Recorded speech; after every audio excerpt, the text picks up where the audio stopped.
And let's play this from the most recent massacre, or one of the more recent massacres. There was a shooting in Philly as well, and I'm sure there will be one very soon.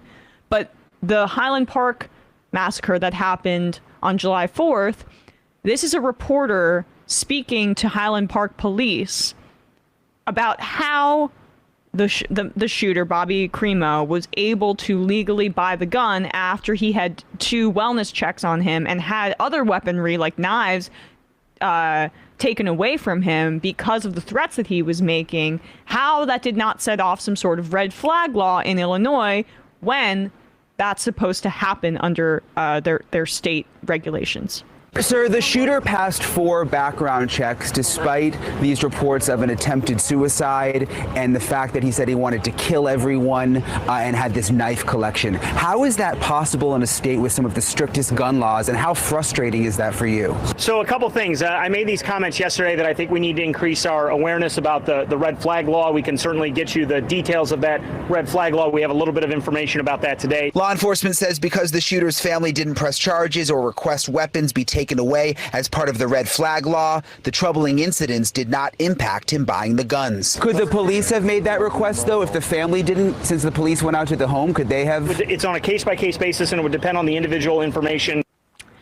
So the answer to that is yes. The police could have flagged this, and they could have used their discretion in order to plant that red flag, but they did not. And so but these twin instances, these twin mass shootings, but one which has an incredibly egregious police response that could be covering up something larger, we still do not know, which is why there needs to be a federal investigation into this.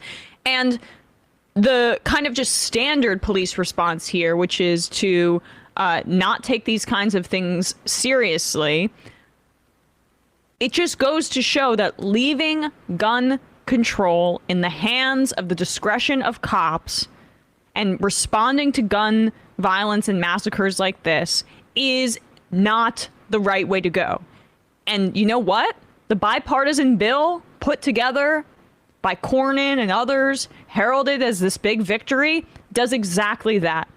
It gives law enforcement more discretion and more and wider potentially, we don't know the full details of it because it has to go to the House and get fleshed out, but potentially gives them more funds in order to combat gun violence.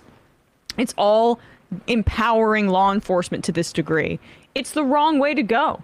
You need to target the manufacturing and the sale of this weaponry. These kinds of weapons should not be on the streets. Yeah, wanting to buy that weapon is a red flag in and of itself. I saw this thread of, you know how gun pedants always get in there and be like, well, it's actually this, and so you can't do that.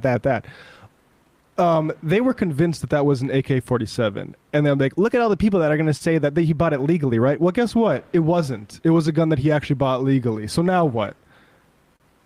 I mean, nobody should be able to buy that kind of weaponry. Like, even if you want to entertain like community self-defense, personal self-defense, or like needs for hunting, that is not necessary at all. Nothing remotely. Those magazines should be illegal, and modifying it should be illegal. And if you do it, you should go to jail. Yep. So there's not much more to say except that the focus on red flag laws is not going to help anything. And frankly, if I were a Democrat voting in the House on this kind of legislation, I would sink it.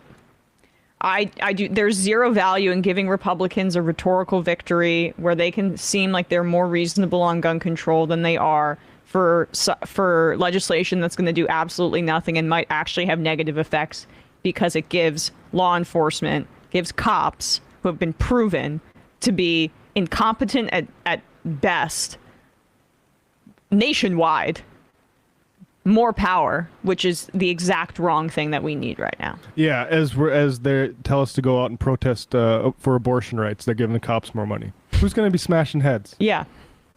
More money for tear gas.